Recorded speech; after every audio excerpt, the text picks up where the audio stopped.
আসসালামু আলাইকুম সুপ্রিয় দর্শক, আশা করি সবাই ভালো আছেন। আজকে আপনাদের সাথে আমি শেয়ার করব কিভাবে হোয়াটসঅ্যাপে অটোমেটিকলি ফটো ভিডিও ডাউনলোড হওয়া বন্ধ করবেন 1 মিনিটেই।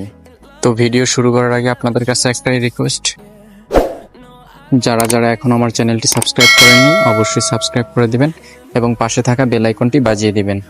এবং আপনি যদি আমার ফেসবুক পেজ থেকে দেখে থাকেন তাহলে অবশ্যই আমার পেজটি ফলো করে দিবেন। ধন্যবাদ সবাইকে। তো আর কথা না বাড়িয়ে চলে যাচ্ছি মূল ভিডিওতে। তো প্রথমে আমরা চলে যাব আমাদের হোয়াটসঅ্যাপে। তো হোয়াটসঅ্যাপে আসার পরে আপনাদের সামনে এরকম একটা ইন্টারফেস চলে আসবে।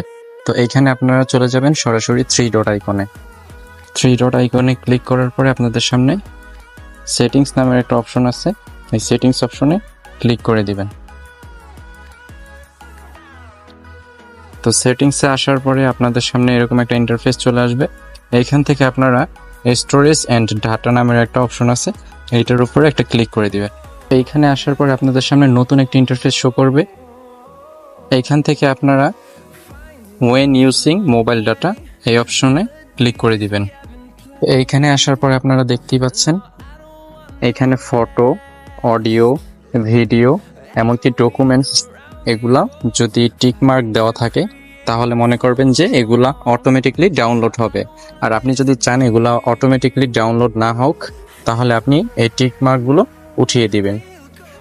এখন আপনি যদি এই টিক মার্কগুলো উঠিয়ে দেন তাহলে আপনার এগুলো ফটো বা অডিও বা ভিডিও বা ডকুমেন্টস এগুলা কখনোই অটোমেটিকলি ডাউনলোড হবে না। আর যদি এগুলো টিক মার্ক করে দেন তাহলে এগুলো অটোমেটিকলি ডাউনলোড হবে। যেহেতু আমরা চাচ্ছি না photo, audio, video, documents automatically download হোক, তাই আমরা টিক মার্ক উঠিয়ে দিয়ে ওকে বাটনে প্রেস করে দিব, তাহলেই আমাদের কাজ সম্পূর্ণ শেষ। এই ছিল আজকের ভিডিও, আশা করি সবার ভালো লেগেছে। সম্পূর্ণ ভিডিওটি দেখার জন্য ধন্যবাদ। আসসালামু আলাইকুম।